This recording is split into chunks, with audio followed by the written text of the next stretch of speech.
Welcome to the online classes of the Hatron Skill Center, Fatehpur.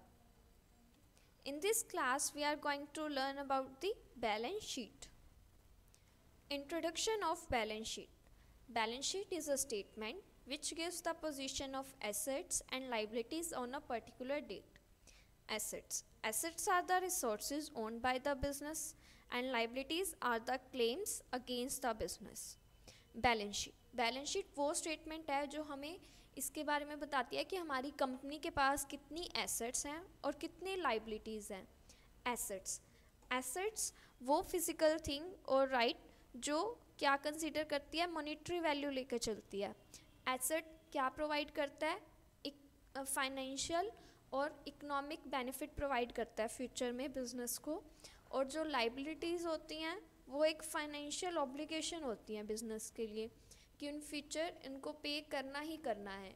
जैसे कि liabilities का example हो गया बिल पेबल्स, क्रेडिटर्स, मतलब जिनसे हमने पैसा लिया है हम उन्हें आज नहीं कभी ना कभी तो वापस करेंगे, तो वो हमारी कंपनी की क्या है, एक तरीके की लाइबिलिटी है.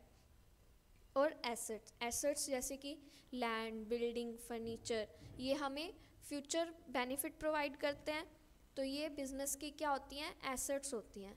After ascertaining the net profit और net loss of the business enterprise, a business person would like to know the financial position of the business. For this purpose, balance sheet is prepared, which contains the amounts of all assets and liabilities of the business enterprise on a particular date. हमने study किया कि जो trading account है वो हमें क्या find out करके देता है, gross profit and gross loss. और जो प्रॉफिट एंड लॉस अकाउंट है वो हमें नेट प्रॉफिट और नेट लॉस फाइंड आउट करके देता है. हम trading and profit and loss account की हेल्प से बैलेंस शीट प्रिपेयर करते हैं. बैलेंस शीट हमें क्या बताता है कि जो हमारी बिजनेस की फाइनेंशियल पोजीशन है वो कैसी है, गुड है, वीक है.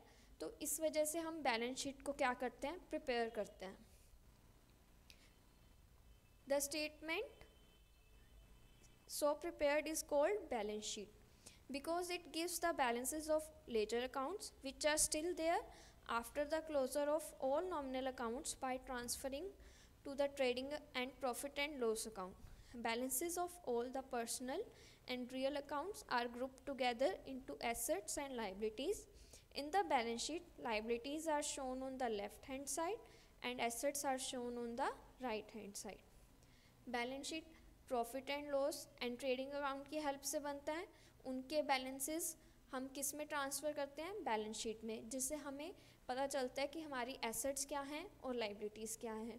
हमें हमेशा ये रिमेंबर करके चलना चाहिए जो हमारा ट्रेडिंग अकाउंट है और प्रॉफिट एंड लॉस अकाउंट है और जो बैलेंस शीट है, इन तीनों के बैलेंसेस क्या हो, ऑलवेज़ इक्वल हों. मतलब कि अगर हमें ट्रेडिंग अकाउंट के बैलेंसेस इक्वल करने हैं तो हमारे पास क्या निकल के आता है, ग्रॉस प्रॉफिट या gross loss. Profit and loss account का बैलेंस इक्वल करना है तो हमारे पास निकल के आता है net profit and net loss. After considering the balances of trading account and profit and loss account, हमें हमेशा ये ध्यान रखना चाहिए कि जो भी हमारी एसेट्स हैं उनका बैलेंस हमेशा किसके इक्वल होना चाहिए, हमारी लाइबिलिटीज़ के इक्वल होना चाहिए. जो हमारी लाइबिलिटीज़ हैं वो हमेशा लेफ़्ट साइड पे शो होती हैं और जो हमारे एसेट्स हैं वो हमेशा हमें राइट हैंड साइड पे शो होते हैं. Definition of balance sheet. According to J.R. Batliboi, a balance sheet is a statement prepared with the view to measure the exact financial position of a business on a certain fixed date. Balance sheet वो statement है जो हमें ये बताती है कि हमारी company की फाइनेंशियल पोजीशन कैसी है एट अ पर्टिकुलर डेट और at the end of the accounting period, जब भी हम बैलेंस शीट को क्या करते हैं, प्रिपेयर करते हैं. Need of balance sheet. The purposes of preparing a balance sheet are as follows.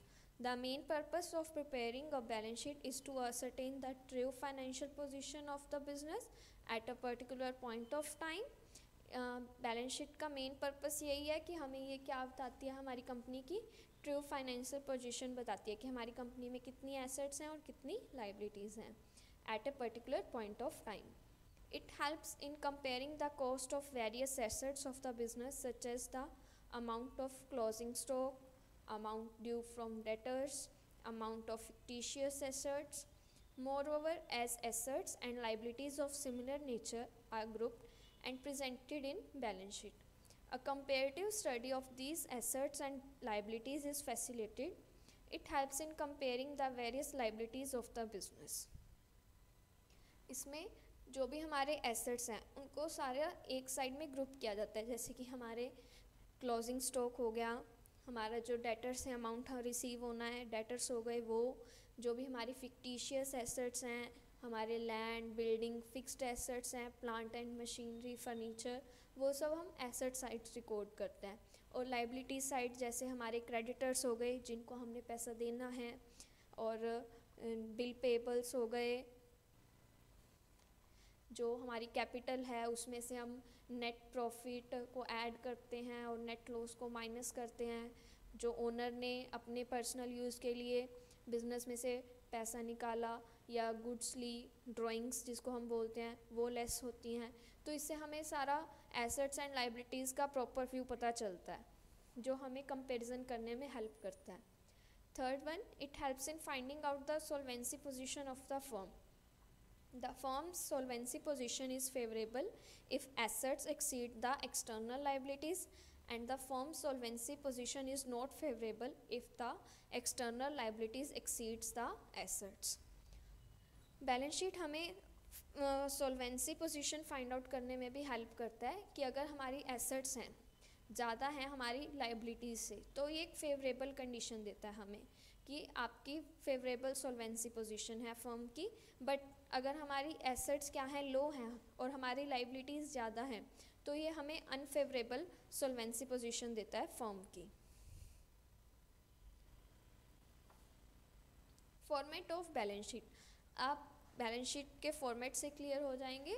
इसमें हमने जैसे कि आगे स्टडी किया है कि लाइबिलिटीज़ हमेशा हम कौन सी साइड लिखते हैं, अपनी लेफ़्ट हैंड साइड, और एसेट्स हमारी किस साइड लिखी जाती हैं, राइट हैंड साइड. तो लाइबिलिटीज़ में फर्स्ट देखो, कैपिटल में हमने जो भी नेट प्रॉफिट और नेट लॉस फाइंड आउट किया है प्रॉफिट एंड लॉस अकाउंट से, वो मेंशन करेंगे. नेट प्रॉफिट हमेशा ऐड होगा और नेट लॉस हमेशा क्या होगा, कैपिटल में से लेस होगा. और लेस क्या होंगी, हमारी ड्राइंग्स जो ओनर अपने पर्सनल यूज़ के लिए बिजनेस में से पैसा लेता है या गुड्स लेता है, उनको ड्राइंग्स बोला जाता है. Reserves and surplus, loans, current liabilities जैसे कि बिल पेबल हो गए, sundry creditors, outstanding expenses, provisions, ये हमारी लाइबिलिटीज़ साइड है. इसी तरह जो हमारे एसेट्स हैं जैसे कि फिक्स्ड एसेट्स हो गए, लैंड बिल्डिंग, डेप्रिसिएशन जो हम क्या करते हैं, ग्रेजुअल रिडक्शन होती है किसमें, फिक्स्ड एसेट्स में, किसकी वजह से, due to usages and passage of time, तो उसको डेप्रिसिएशन बोला जाता है. जैसे हमारी बिल्डिंग, अब हमने कोई मशीनरी ली या कोई बिल्डिंग ली, अब वो 5 इयर्स हो गए उसको, सपोज़ हमने 5 लाख की मशीनरी ली, अब जब हम उसको सेल कर रहे हैं तो 5 लाख में तो नहीं करेंगे ना, कुछ पैसा उसमें से डिडक्ट होगा. जो पैसा उसमें से डिडक्ट हो रहा है अकॉर्डिंग टू यूजेज और पैसेज ऑफ टाइम, मतलब 5 साल का गैप आ गया उसके परचेज और सेल में, तो वो जो अमाउंट रिड्यूस होगी उसको हम बोलते हैं डेप्रिसिएशन. ये हमारे फिक्स्ड एसेट्स हो गई, डेप्रिसिएशन ऑलवेज लेस होगा. इन्वेस्टमेंट्स, करंट एसेट्स में हम इंक्लूड करेंगे हमारा closing stock, cash at bank, cash in hand, bill receivables, sundry debtors, advance given किया अगर हमने किसी को. फिक्टिशियस एसेट्स में जो भी हमारे प्रिलिमिनरी एक्सपेंसेस हैं और मिसलेनियस एक्सपेंसेस हैं वो. तो हमेशा हमारा जो एसेट साइड है वो हमेशा किसके इक्वल होनी चाहिए, लाइबिलिटीज़ के इक्वल होनी चाहिए. तभी हमारी जो फर्म है, हमारा जो बिजनेस है, वो एक गुड फाइनेंशियल पोजीशन पे वर्किंग करता है. Thank you. Presentation created exclusively for the students of Heartron Skill Center, Fatehhabad, CC08 by Simran, Tutor, Pulkit Monga, Concept and Design.